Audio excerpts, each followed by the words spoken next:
Hello and welcome to a very special edition of Waste Not Want Not. Today is the 10th of September and it is World Suicide Day. So I wanted to bring you something really poignant.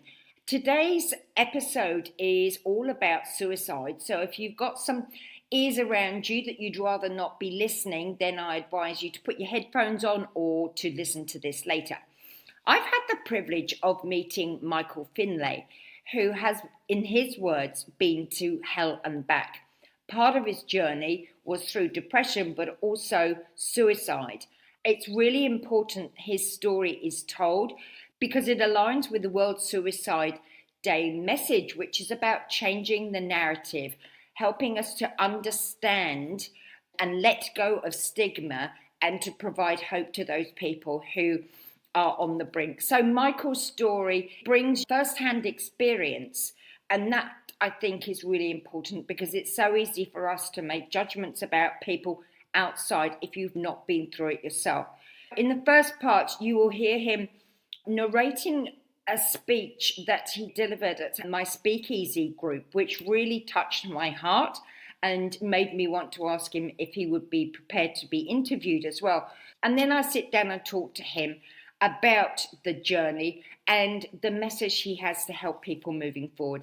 So enjoy and get that box of tissues out because it's really heart-rending and full of so much hope. Thank you. From unconditional love to hell and back again. My name is Michael Finlay, born Rotorua, New Zealand. Scottish, Welsh, Irish ancestry, part human, mostly spirit. Unconditional love to a place one might describe as hell and then back again.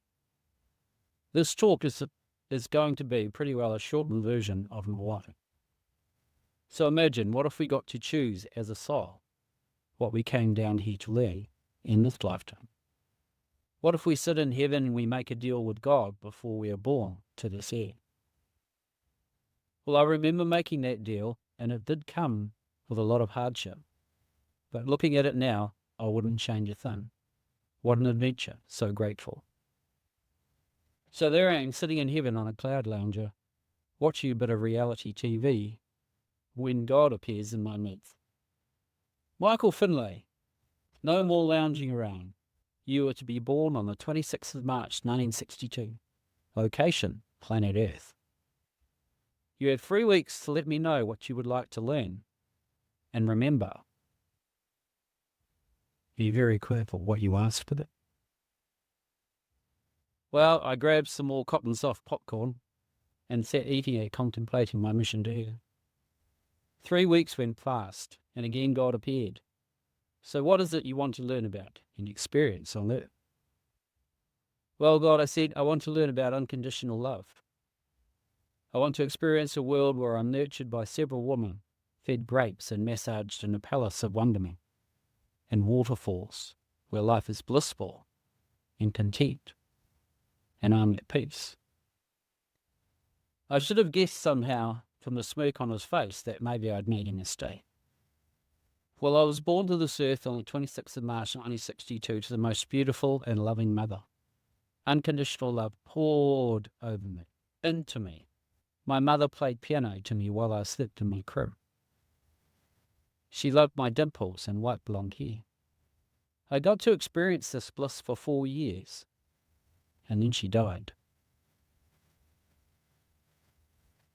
It was late at night. Dad was giving her CPR. He was screaming at me to go and get help. I ran out into the dark in a desperate attempt, as a 4-year-old, to save my mother. At this point, I completely detached from my body and found myself outside the gates of heaven. If I had been an adult, I would have debated that God had given me contract, and I wanted out. But I was only 4, and all I could say to God was, "You mothered." He said to me, "I know, but you must return to earth. There is much to learn. I will watch over you and keep you safe." By 10 years of age, I had been neglected, abandoned, emotionally abused, sexually abused, physically abused, and again, I'd had enough. I walked in front of a moving car. Again, I ended up at the gates of heaven questioning God. He said to me, "Dear Michael, you have to return to earth. In time you will understand. Don't worry, I'm watching over you. I will keep you safe." While my life on earth went on to a form of hell, mainly from my own choices and reproduced the dysfunction of what I had learned to be normal. At 43 years of age, I tried again to leave this world and ended up again at the gates of heaven.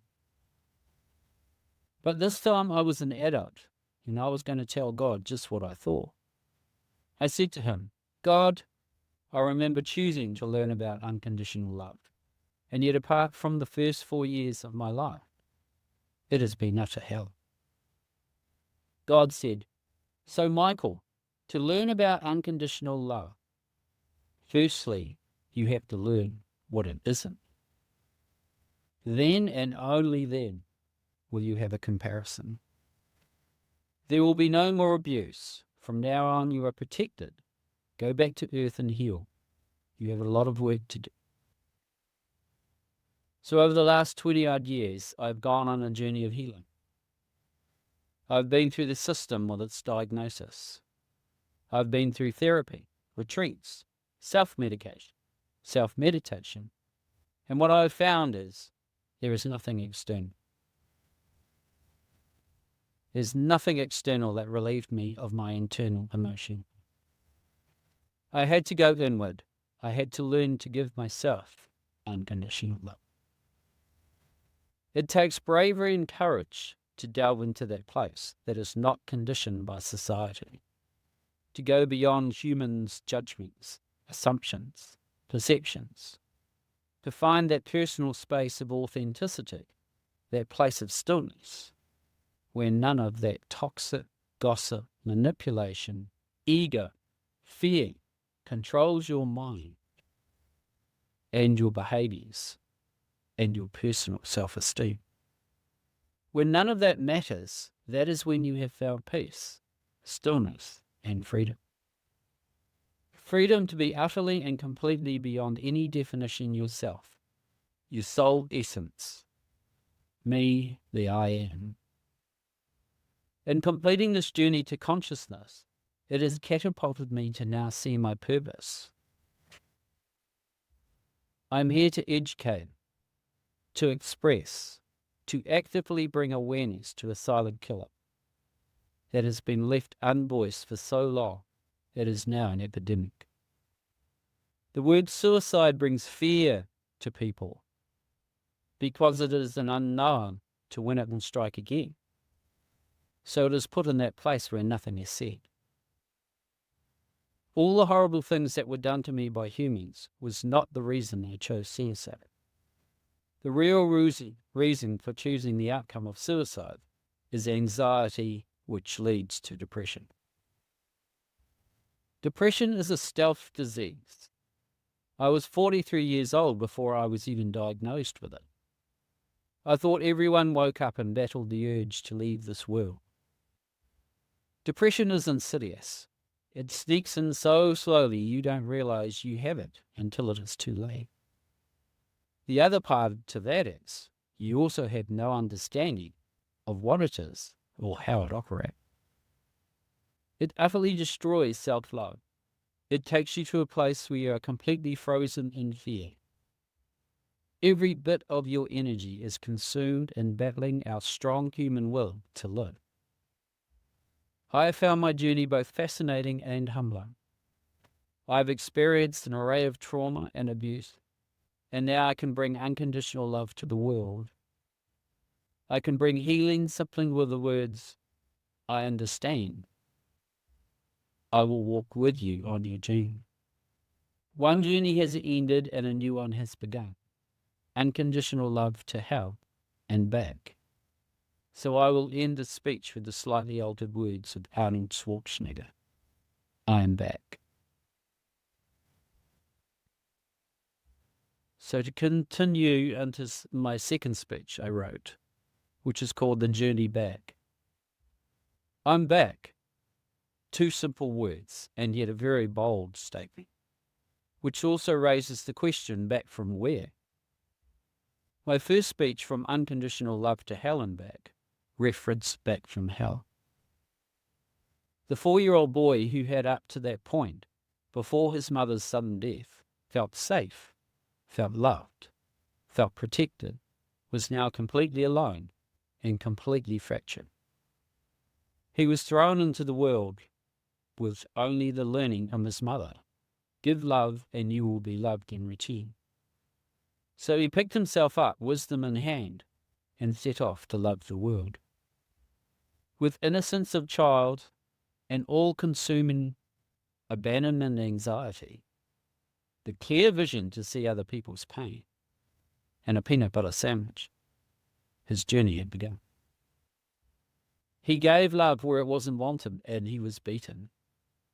He gave love to people in the hope they might change.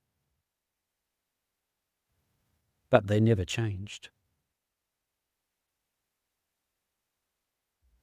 He gave love because it made him feel good, but all it did was deplete his own. Depleted his own well of love, and he was left empty and ill. He entered the world as a victim, starving for acceptance and human connection. Something I feel we all want, and is such a simple art. Acceptance and human connection. By now, though, the life cycle for Michael Finlay was set in concrete. The baggage was well and truly emptied, poured onto the stage for everyone to pick over and to use to fulfill their own brokenness. Abandonment anxiety is truly hell in basically 2 words. That night in the dark paddock, the absolute blackness and fear entered every cell of my body. No way could I ever endure or experience that devastating pain and loneliness ever again. Not only abandonment, but to endure physical, emotional, and sexual abuse to the point where suicide becomes a decision at 10 years of age. How do you come back from that? The fact of the matter was, that cycle was to reinvent itself over and over for years to come. So frightened to be alone, emotionally naive. Even in my 30s and 40s, that 4-year-old boy would still search out others he could see in pain and would enter into totally dysfunctional and abusive relationships, thinking he could teach them love. Then came the kicker. My abandonment anxiety wouldn't let me leave. It was better to be in this known than to be alone. Thoughts often went through my mind, why me? And had I been a real rascal in a past life? And this was somehow penance for that behavior, some sort of karmic debt. Reality was, I was choosing it. I became angry, judgmental, depressed. Yet that 4-year-old held true. He wouldn't allow me to hurt anybody. Anger became engulfed by fast cars, driven to the limit. Motorbikes ridden with no fear of death. Offshore sailing where I'm screaming at the ocean to just bring it on. After a few huge waves, I never said those words again. And all those near-death experiences, I was always saved by something. Driving at over 100 miles an hour in the dark and my headlights for no reason started cutting in. A tractor stopping in time as I ducked at breakneck speed on my motorbike to miss his front end digger bucket. My helmet missing by centimetres. I just wasn't meant to leave. Have you ever experienced the slow motion effect as something is about to go horribly wrong? You're about to hit the car in front, and as you watch, your bonnet slowly concertina towards you with great force. There is a moment of complete stillness. As your life completely stops, it just stands still. It can be but millisecond, but it is still there. As a 7-year-old, I spent a lot of time on my own, and I would go and sit in the native bush with the trees. The greens and the yellows of the colours gave me some sort of comfort. And as peace became stillness, birds would come and sit with me. Together we sat in stillness. This became my family. This was the way back. I had learnt it so young, yet it would take a very long time and a lot of healing to find that place again. Most of my life I was in fight or flight, surviving humanity. Beyond stillness, I had to find forgiveness. Humans had caused a lot of my suffering. Lots of different humans, community and family.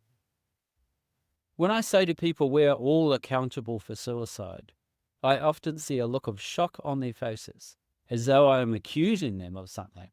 That death has a face they have to look at. Maybe it is unfair, but from a person who has fully experienced the dark place of depression, words and actions of humans can be completely triggering to past abuse. When you are depressed, you don't make eye contact. You withdraw into yourself. You spend a lot of time and energy fighting your mind. People judge you as arrogant, aloof, unsociable, so you are excommunicated. I used to pull my curtains at home, but it wasn't to isolate myself. It was to protect myself from human cruelty. A look, a glare, a snub. Shakespeare said the world is but a stage and we are but all the players. What I have found through finding stillness is that now I have moments where I'm off the stage. I'm sitting as an observer. In those moments, I observe my own mind, my own behaviours, and in doing so I can change them, which in turn changes what I attract. Part of the breakthrough of stillness and observance was I was also able to forgive, to not judge, because now I got to see that we are all broken in one way or another. All those humans that abused me, what happened to them? What happened to them to behave in the way they did? Who taught them this behavior is normal and okay? What sort of world experience did they endure? Suicide is complete fear. It is fear of being heard. It is fear of not fitting in.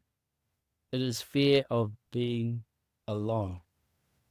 It is fear of never being loved. And yes, a depressed person's attitude is to push people away. But if that same person was lying on the ground with a broken leg, no one would just walk past him and not phone for an ambulance. Because his injury is invisible, he is just left to sort it on his own. Suicide and depression can be conquered with simple humanness, compassion, empathy, and understanding. Be it a smile, a hug, a plate of scones, the voice of, "Are you okay?" We can all play a part in making our world less judgmental. As for my journey back, I give much love, respect, and gratitude to the bravest 4-year-old boy I knew. He kept me alive. This is a tribute to little Michael, my inner child. Thank you. Well, this is a first for me because I normally interview my guests via Zoom, and I have Michael Finlay in person today. We've just heard the amazing speech that he gave, and I have to tell you, and I was actually host that morning when he delivered the second half, honouring his 4-year-old self. The whole room was in complete tears. I honour him for his courage, I'm tearing up now, and vulnerability, because there's no can do the job that he recognises is his purpose in life, like someone who's experienced it. So I just want to honour you for your courage, Mike. Yeah. And also for coming here today and sharing it with the audience. No, thank you. Thank you, Philippa. Yeah, and I appreciate the space. I'm not really a social media person, so this is great. There's so many systems and things in place who think they know what suicide is. I know people whose husband had suicide and then her son committed suicide, and it leaves people with this big thing.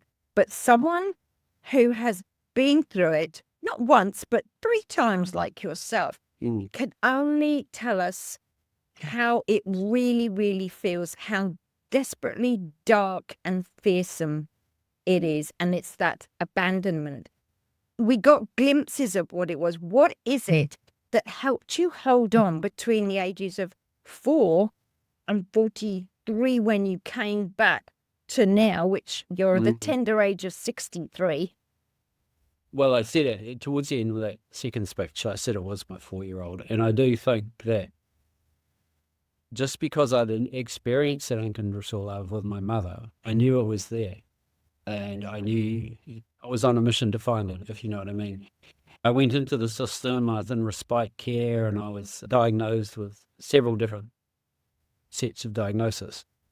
And I always felt like I was just here to observe. And that's how it felt. It just felt like I'm here to learn, I'm here to observe what this is about.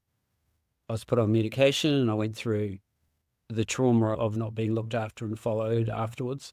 But yeah, it's a hard one because depression and anxiety is completely a different trip for everybody.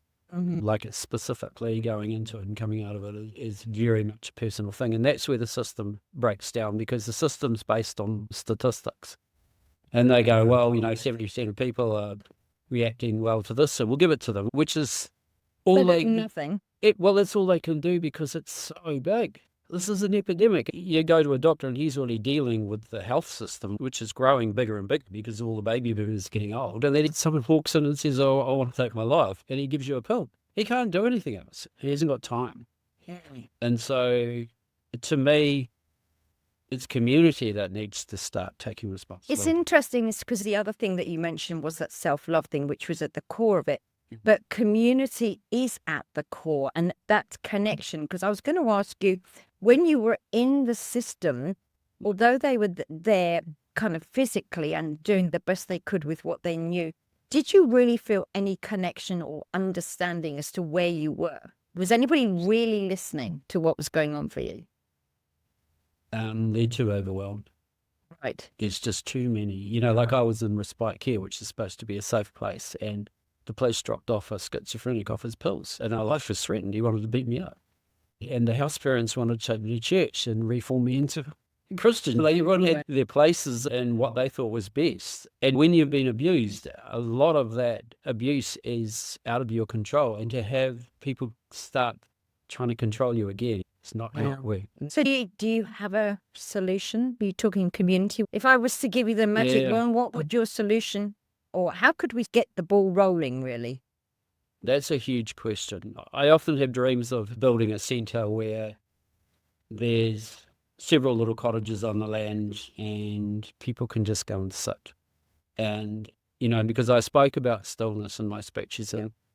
And when you sit in stillness, you haven't got TV, you haven't got Netflix, you haven't got phone, you haven't got outer things. It can be quite horrifying. But if you've got people like me who are around those people, and also, say there's community gardens there or someone's building an earth home, or there's something where that person can come out of their little cottage and contribute, but also talk about what's happening for them. And if there's people there like me that have healed, you can just click with them straight away. And you create a safe environment because you've been there, done it, got the T-shirt. You're not just empathetic or sympathetic. You really understand. So you're really listening. Yeah, I suppose I come more from a spiritual side of it because when you go into the system, a lot of that is just, I did psychology with a guy who'd done training as a shaman, and I wasn't allowed to talk about spiritual outside of his office because he would be struck off.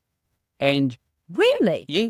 Wow. Yep. So we're talking a long time ago when I was doing that sort of thing. Yeah, a good 30 years ago. But I don't know how much has changed. Our jails are the same. Our mental health system still has rooms where you go and stay and you're drugged up and you're diagnosed. And sometimes that's right. But I think for the layperson who's just had a depression thing, it's not good. It just adds to it. Yeah, as you were talking earlier, it was that disconnection. It's that all-inclusive thing as well. There's so much distraction going on, and it's a survival thing. We're bombarded with information. I had a client this morning I was talking to, and she was talking about a diagnosis of ADHD. She was actually a social worker, and she was with a psychologist who was diagnosing this person with ADHD, and I say ADHD is actually an overloading our senses, particularly nowadays. We can work with it and it's really sensitive. So, and science is the same. It's this bridging. I think that's why these conversations are so important, to bridge science and spirituality, because ultimately we are humans, our soul, at the essence of who we are is what's important. So the answers aren't out there. They are inside us, but there's so much distraction out there. It's hard to get in contact with who we are. And then you're labeled because you're spiritual, but it's not a religious thing that's indoctrinated. You find your own way through stillness and being with others. The word that comes to my head when you talk like that is about fads, because ADHD has become a fad recently. Yep. And everyone's looking at it, everyone's going online and they're diagnosing themselves on what it is. I was diagnosed as bipolar. That was my first, I was sitting in respite care, and this psychologist turns up, talks to me for half an hour, doesn't know me from bar soap. I'm 43 years old. And he tells me I'm bipolar and they want to give me lithium. And I refused to. I went to the library and I read about it. And I thought, well, half my mates are bipolar if that's the case, because there's a lot of diagnosis in there that relates to people's behaviours, which is quite normal behaviours. And anyway, I refused to take the lithium and I was pretty well kicked out. I was sent home in the vehicle that I was going to kill myself in. So I know it sounds funny, but it's fair enough. I'm not pointing fingers, because it's like, well, if you're not going to help yourself, we can't help you. You need to go. Mm-hmm. I was pretty strong-headed about, but I have seen a friend of mine who was diagnosed with put on lithium, and now he has two problems. He has the first one of why he was depressed in the first place, and now he has a problem where the lithium is taking him in his head. Mm-hmm. And the doctors are saying he can't come off that drug. So, yeah, It's created I don't a know. dependency. And it's also created another personality, to be honest. And at the bottom of that, because you mentioned it in your speech, was about behaviour. Because to me, I mean, having worked in schools and things, we label kids by their behaviour without actually taking that observer look that you were talking about and seeing, well, why is that kid behaving badly? What have they experienced? And so rather than labelling behaviour per se as the action, it's the why, and it's taking that time to talk and connect to that person, isn't it? Yeah, like I say, I think we're in a whole new different dimension with young people, because they're so influenced by the internet now. And when you talk about fads like ADHD, they can get on the internet and they can diagnose whatever they like, you know. And then we went into they and them and like identity crisis, because that became a fad. Like, are you a they or a them, you know? And you can just go down so many rabbit holes. But when it comes back to it, everyone wants connection and everyone wants to be accepted and everyone wants to be loved. And that's why we're having trouble with young people, is Facebook or any of those social media, TikTok, blah, blah, blah. If they get any bad feedback, it's their day done. Yeah, see, depression, it's just phenomenal.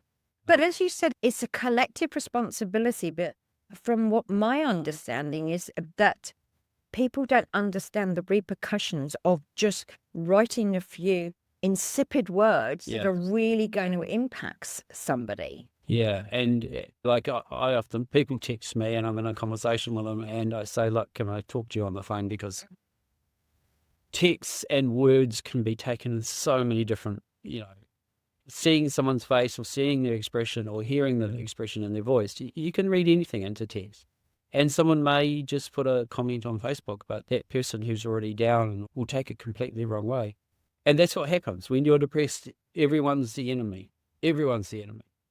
And you go outside that door and you don't want to look at anyone because you're really scared they're going to say something or hurt you. Yeah, it's a very insipid thing. It's that misalignment as well, because the other thing with the behaviour, it's that what you're saying, that they are thought of as arrogant or whatever, or insular, but it's a protection thing. Oh, yeah. And we learn in Speakeasy, I think I did a speech on it a while ago, about words are actually only 7% of our communication. And it's tone of voice, and the rest is body behaviour. And if they're out of alignment, we're not trained in that. We don't have to take a formal training, but actually seeing someone's look in their eye, you can see a connection to something. You can see the empathy on someone's face, or you can see them glaze over and you know that there's no connection there. So what if other things apart from, say, social media affect the feeling of feeling abandoned? Well, in my case, I was left trying to save my Yeah. mother in a dark paddock. So that abandonment anxiety was just massive. And it doesn't ever go away. The abandonment anxiety is the interesting thing, because you could have a group of friends and say someone forgot to invite you to a party. And that's just like, well, they did. It's nothing personal. But you take it on like, oh my God, like they don't like me. I'm not being invited to this party. Your mind just goes crazy. And that's just one little observance. You could go into a room and everyone sits at other tables and leaves you sitting on your own. And maybe it's just because they want to go and sit with those other people, but your mind's saying those people don't like you. You're not accepted in this group. So constantly you're fighting your mind. And I still have that. I still go into situations, but the difference now is that I stop myself and I sit in that stillness and I go, no, hang on, let's just. And it's quite weird because I was talking about the stage and how we're all the players, and we are. We're all playing different roles, we've all got different personalities, and we are all manipulating life to get something out of it. And when you reach a place of stillness and you become the observer, it's exactly what I said. Your mind starts going, oh, like these people are all sitting in other places because they don't want to be with you. And you're going, well, is this really true? And that's one of the things, like, are our thoughts always right? And they're not. So does that make you feel more in control, more empowered, because you kind of separated yourself from being stuck in your head? Oh, hell yeah. I mean, in the last 2 years, it's just been major jumps, and it is very powerful. There's a lot to it, interestingly enough, because as a young child, when you're abused, you become an observer, and you become a very good one, because every person that comes into your life, you have to check them out. And you have to see if they're going to abuse you, the perpetrators, or are they friendly. And so you become very well trained at looking people and observing. And now that's sort of become a tool in some ways, because I see people's pain and I'll confront them straight off. I'll say, hey, I can see you're struggling. I can see it in your eyes. And I suppose that's the difference in like Facebook or texting. Like there's no visual of that person. You can't see in their eyes. You can't see that they're struggling. You're just typing something to someone on the other side. And words just don't describe things properly. What struck me there was actually voicing what we're feeling, but we're not used to doing that. Like you're saying, if you see someone struggling, and again, with the subjects of death and anxiety and depression, it all creates fear. So we don't want to go down that route, but actually facing it and acknowledging it and how it impacts us is really important, isn't it? Yeah, it's very interesting that, because when they sent me back to my flat after the respite care, I got really interested in the point of death. I got really interested in that. And I was flatting with a woman. I was in a flatmate situation. And she was really cool. She was just like doing her thing and she sort of let me do mine. But anyway, I started watching all these death movies, like 120 hours, where people have been put in situations where they nearly die or they go to a place in between death. And that's the part I was interested in, right? So here's the depressed guy. He's been diagnosed with bipolar and he's sitting on his couch watching death movies. So, people came along and said to me, should you be doing that? Like, is that the right thing for you to be doing? But they didn't just sit down with me with a bag of chips and say, explain why you want to watch this. There was an instant judgment around that is bad for you. You should not do it. And that's, again, taking away a choice. And that's what I mean about people who are allowed to take their own journey will find their own way out. And in doing so, all they need is just guidance when they want it. Like, they just need to have someone around when they need them, not telling them what they do and giving them drugs. Not in every, I'm saying in every case. I mean, there are mental issues where drugs do have a purpose. But because it helps, but then you need to support them to really calm down so you can think clearly and then come out of it again. But I don't think that support is there. That's one of the things that I found from clients coming to me. It's interesting because, like in South Africa, it's celebrated when you get depression because Yes, the community comes together. And they have like a big ceremony and go into a trance, and they say that when you go into depression, it's the closing of one door and opening of another. mind you, it's often when the child's in puberty and he's sent off to kill a life. But, it's like, so, yeah. Oh, he comes back, he's a man. I often think about maybe writing a speech about where depression took me, because it took me to some interesting places that I wouldn't have gone. But equally, the death side of things, it's because religion is, this is all there is, this is life. And I think for me, anyway, because I've listened to a lot of podcasts with near-death experiences and things, and it's fascinating how it shifts people out of fear, knowing there's more to life, and it gives them more energy to live life to the full, knowing that there's something afterwards. Does that make sense? Yeah, I mean, I don't have fear about dying at all. And because I think we all are eternal. We all have eternal life, as in we're just in a physical body, but our energy will carry on. And in some respects, and that's what I was saying in my speech, that something stopped me being taken. Because I think you're born as a soul and you do have a purpose here. And I think I've had a big life, as in a lot of abuse, but then I would never have understood unconditional love if I hadn't gone through it. There's no comparison. And now I see it as my purpose to voice and to talk about my journey, because, like I said, I felt like every part of that journey, I was just sitting as an observer. And I think the system needs to listen to more people like me, because Well, you're taking on the responsibility of having had an experience as to what you can do, which is really what you're talking about with the community. We're each responsible. Yeah. I mean, the world's responsible too, like we're getting pressured. I was buying houses when I was young, but there's no way if you buy a house now, you've got a mortgage of 700,000. It's just incredible. And the rest, Yeah, and the rest. And there's just no way in this lifetime you're ever going to pay that off. It's just like relentless slave. relentless slave to the system, and that is causing pressure on people. It's a funny thing, the world at the moment. You think that outward, continuously striving with there's no time for stillness to actually let things recalibrate and for the dirt to settle to see things more clearly, eh? Yeah, and there seems to be this division in people, as in the capitalism and the consumer, and then there's the spiritual person who's totally on the other realm, who's out there talking about dragons and mermaids or whatever and spiritual sides. But there has to be a balance between both of it. There needs to be a place where spirituality is recognized in sickness and in getting better and getting wellness. Well, it's a connection to ourselves. I see it. And it's just struck me what you're talking about, the diversity and the disconnection, which is the theme of the talk that I'm trying to put together for TED Talk, but I'm using penguin.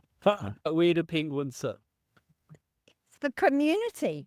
And they sit in stillness, complete stillness. Yes, exactly. If you ever go, well, you'd been there. Yeah. It's completely still. And when you start to sit in that and absorb stillness, that is so interesting, because then it goes to a different realm. It's not just peace. It's actually a whole different concept. And it's that connection to nature, because it's so tranquil. And it can turn on the spin of, I can't remember what the expression is, but one of those. And so suddenly that you are at the whim of how nature is behaving. Completely. But we have tried to have dominion over nature and control nature as opposed to working with them. Yeah, well, that's interesting, because I think you look at the world now and they just had a massive earthquake in Russia, and you sort of think, well, is that because of the war? Like, I believe that everything has a humanness, and our planet has a spiritual humanness. And I think that's why they call it Mother Earth. It's the mother. And I think we're pissing Mother off. Big time. And people can talk about global warming till they're red in the face, because I think that's also about money, getting credits for trees. It's just diabolically ridiculous. You have to pay for the air. You're going to pay for the water. And I think there's a spiritual realm to everything. Like, we are all cells, even tables and chairs and trees are cells, but we just seem to have more of a consciousness in this world. Man, yeah, I think we're pissing off Mother Earth. We're seeing more and more floods, more and more storms, more and more earthquakes. And they're saying it's global warming, but I have my own beliefs. But it's interesting when you're talking about energy. So the difference between humans, Mother Earth, the insects, the plants and things, because we think we're superior, because we have a brain and a mind.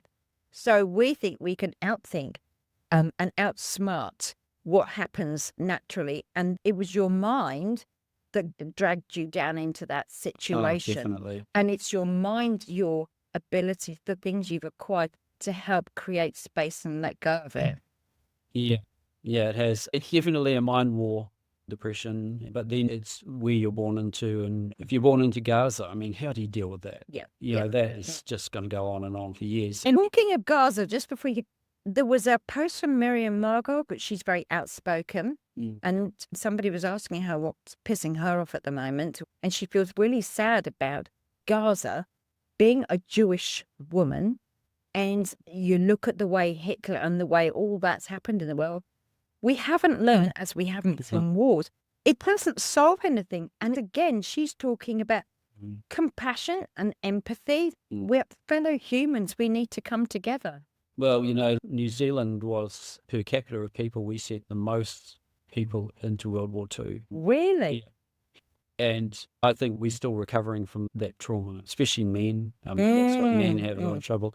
I mean, you imagine your father came back and from war and he saw his best friend get blown up and he wasn't allowed to talk about it. Exactly. There was no counselling. He had no job. His wife was out of the kitchen. She was in the bullet factory or somewhere. The whole thing was just completely changed.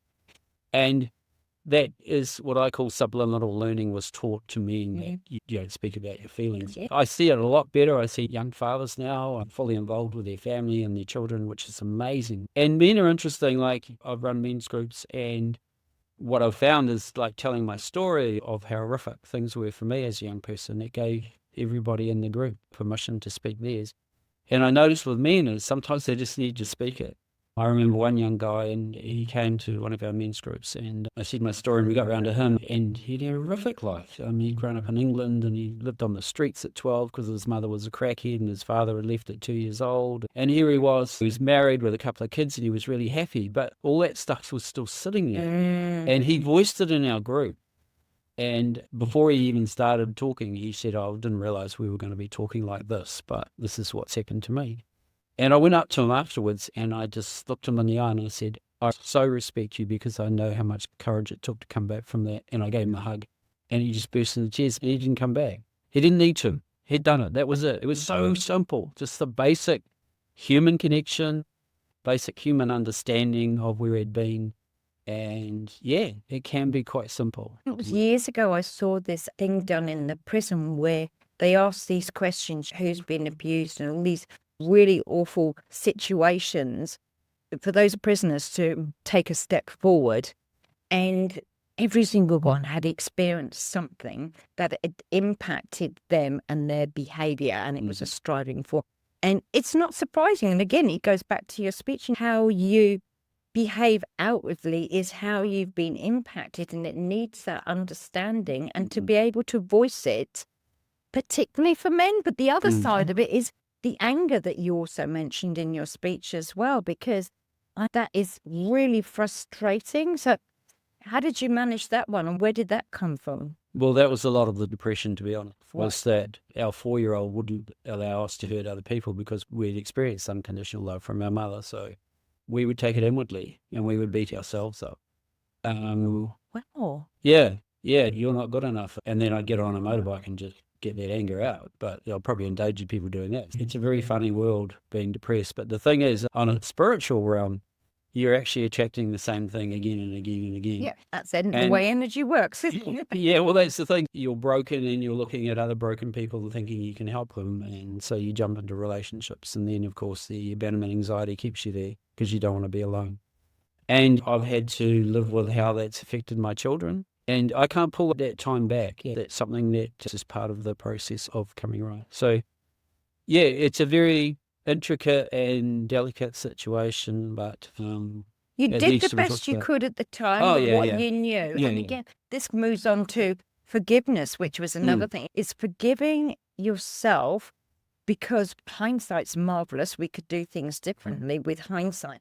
But it's not letting those other people off the hook as well, because you also said in your speech about looking at your father, why other people behave the way they do. I think people struggle with people who are suicidal, especially parents. And they instantly go into a guilt trip.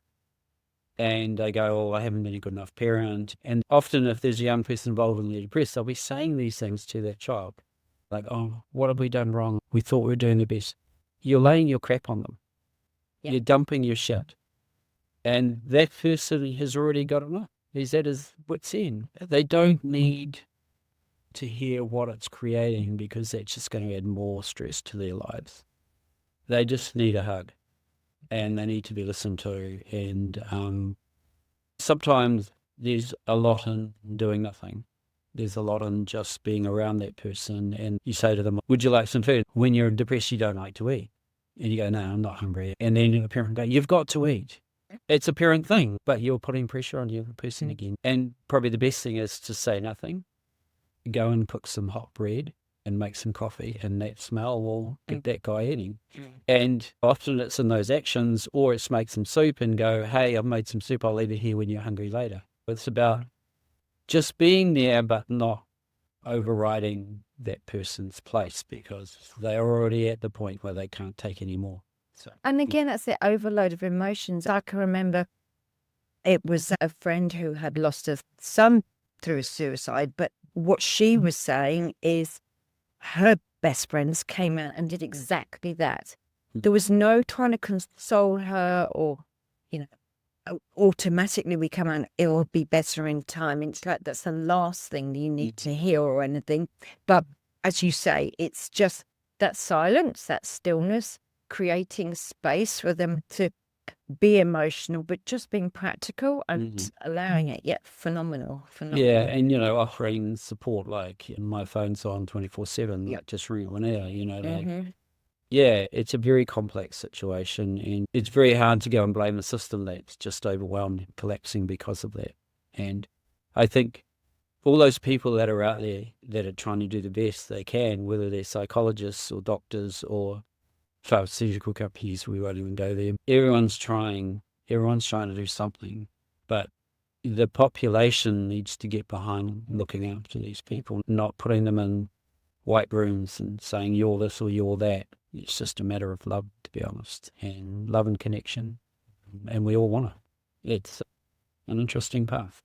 Yeah, it's that division. Again, nature doesn't divide. I mean, we label people because they're different, but the gift is in our difference. You look out in nature, and the diversity of nature helps the cycle of life itself. And so what we're like a big jigsaw puzzle, and we've been put in this funnel through the Industrial Revolution, do things the same way, but we're not bloody machines. We're humans with a heart, and that's the thing that keeps us pumping. Yeah, and we are sociable animals. We're supposed to be a collective, not an isolating factor, but the system, because of the way it works, is you do end up isolating. You do end up just running to work, running home, and you haven't got time for this or that, or your children, or yourself even. And that's a big one, having time for yourself. I mean, in dealing with your own stuff, then you've got space to deal with your children's. And as you say, our behavior impacts the children, and it has that exponential effect. So it's so important to take that time and put that mask on yourself. I saw a film recently. It was by an Australian company called Scene. And there was 4 parents, 2 males, 2 females. One of the males was an ex-Australian rugby player. Can't remember his name. And he's got 5 children by 3 different mothers. And he's got a 14-year-old boy and a 16-year-old girl. But they interviewed the 14-year-old boy. And he had exactly what you're saying. He felt abandoned because his dad was busy making money. His ego was high because he was doing rugby and he didn't at the time. Now he's got a 5-year-old and he has a completely different relationship with this 5-year-old. But all his children have come together now as a community, and the difference it's made to the 14-year-old. And he's forgiven his father for his action because he recognizes, and his father's spoken to him, why he behaved the way he did. Yeah. And it just goes to show, talk it out. Yeah. Because the other thing which is interesting about my children, I have 3 children, is that one of my sons, he was the youngest one actually, he came up to me and we spoke about the journey, and he said to me, Dad, like everyone's perception of that time was completely different. And he was exactly right. Like everyone had a different perception on what went down and why it went down. That's why I say, as much as the journey was hard, it's been completely fascinating, completely fascinating. The learning and the giving back now, it's just incredible. Things are aligning at the moment. I was just going to ask you, so you're here to educate. So where's the future taking you now? It was interesting. I joined Speakeasy because I wanted to get my speeches out, and here I am, bang. And I wrote a play when I was about 54, and I wanted to take it into schools. And of course, it had a coffin involved. But it was a brightly coloured coffin. I had a few conversations with schools. There was no way it was going to happen. But interestingly enough, recently, I've mentioned that play to a few people, and it seems to be in alignment with it. It's a musical comedy, and it's got a lot of messages in it around suicide and depression, which will give insight to everybody, but in a fun way. The way it's done is very clever. In the play, there's a transsexual angel, because when you die, you go into this place of transition, and this angel is flamboyant and has angel wings and a big smiley face on his butt, and questions the girl sitting in the coffin who's taken her life. And it's a very interesting scenario. There's a lot of singing, there's a lot of audience participation, and it's about love, really. And it's also about, in some ways, it will show how ridiculous we are in amongst the system that we're living in. It says to me that you're helping people see things from different perspectives. Yeah. And humour's always been the best medicine, hasn't it? Yeah, well, And art. and it's both. It's comedy and art. What you're doing is shining a light on this as something that's kind of been buried for a long time, and it needs to come to the surface. Yeah, because when Mum died, I was 4, and back in those days, they didn't think it was healthy that you saw the body at all. Oh, wow. So I wasn't allowed to see the body. I wasn't allowed to go to the funeral. All her stuff was packed up and disappeared before I returned to the house. She was just gone, completely gone. There was no grieving. Wow. It was huge. And over years, I grieved and grieved. Like, I was still grieving at 30 because there wasn't even a gravestone. I didn't even know where her ashes were until I was 32. Wow.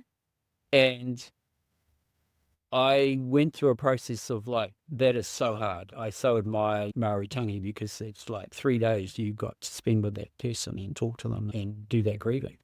But when you have it all removed and just completely gone, and especially when my father also blamed me for her death, even at 4 years old, he screamed at me, "You killed her because you were too much energy." So I had all that stuff. But as I got older and I started to observe the spiritual side to what we're here to do, I thanked my mother, because she gave up her life so that I could do this journey.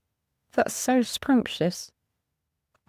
And, I mean, she did in some respects. If we made a contract in heaven about what we were to do on this earth, and this was my path, to bring suicide to a voice, then I was meant to go through what I have. And part of that was her giving me the love that she did when she was alive. And she was very sick. She had asthma, and I think her heart went to the end in relation to asthma. And where we were living wasn't healthy either. It was cold, and yeah. So it's been an interesting journey, but to turn things around and look at the kaleidoscope in a different view and see the colours instead of the dark, that's what my mission is in bringing this theatrical, musical and comedy, is that it will be colourful, but there will be a lot of messages about the dark. And that's not about blaming anyone or... Just do it differently. Yeah, just do it differently. And go out into the world and do things differently. Go out in the world and I think I made a comment in there about it. If I was lying on the ground with a broken leg, I had long hair and a leather jacket on, and I looked like a whatever. No one would walk past. Shit, I'll get you an ambulance. But because it's an invisible illness, and fair enough, there's a lot of danger out there with pee and drugs, and there's a lot of aggression, but that's just about, I think, making correct decisions around whether you interact or not. The energy which we are a part of, all we can sense is only 0.01% of the electromagnetic field, the visible spectrum. And that's all we can sense. So everything out there that we cannot see is impacting us. We are so used to only taking in visual from that 0.01% to actually compute it. And we need to connect more with what is not there, because that's where the magic is. Yeah, well, we're so conditioned, and this is what I talk about, the subliminal learning of World War II. I was conditioned. This is how you behave. This is what you do. This is what you're taught in school. And you just take that on because you're a child. You just go, well, this is how it is and this is how I do it. I suppose for me, and part of why I survived was I would never allow anyone to take me away from that 4-year-old. I'd never let that part of my soul get taken. I mean, I wouldn't play rugby in school because I didn't want to, and I got caned. I was like, you must play rugby. No, I don't want to play rugby. I'm not that person. I don't want to go and get beaten up on a rugby field. So I'm 63, so I'm talking way back when things were a little bit different in the community. Same underlying principles. But the thing that interests me, I suppose, was over 30 years ago when I was in the mental health system, and I still see them doing the same things. So that's my mission, is to hopefully bring this musical to life. And yeah, it's interesting writing it. It started off with a story and it's just grown into something completely different. But Organically evolved. yeah, organically evolving, that's the one. Yeah. I keep getting pictures of it in my head, so in some ways I'm thinking the universe is saying this is what I want to see, and if you just need to make it happen. So hopefully all the right people are tuning in. So yeah, be interesting. And it'll be fun. Well, that's another good thing. Yeah. Yeah. Yeah, awesome. that's time to have lots of fun in my life. I've been enough of the other stuff. Yeah. Life begins at 60. On that note, I just want to thank you so much for your courage and give you a big hug. Oh, thank you, Philippa. Yeah. And I'm glad to be alive. Yes, and so Yeah, everyone thanks. take care out there and just love each other. That's what I say. Wasn't that inspiring? And it's so lovely to talk to someone who has courage to share his journey. I think the essence for me was about being human, reaching out and saying, "Are you okay?" Looking into somebody's eyes, really attentively listening, making that connection. It's all about love without labels. Total and utter unconditional love and acceptance, which is really what Mike's journey was all about. So, my lovelies, don't forget to share this episode if you've enjoyed the pearls of wisdom you've heard today. And please let me know by writing a review, as they're always appreciated. As are any ideas for subjects or guests you'd like me to look at in the future, just email me on info@philippaross.com. So, until next month, have fun, dig deep, open your mind to a world of possibilities, live life with a generous heart, and take steps to minimize waste and maximize your own potential.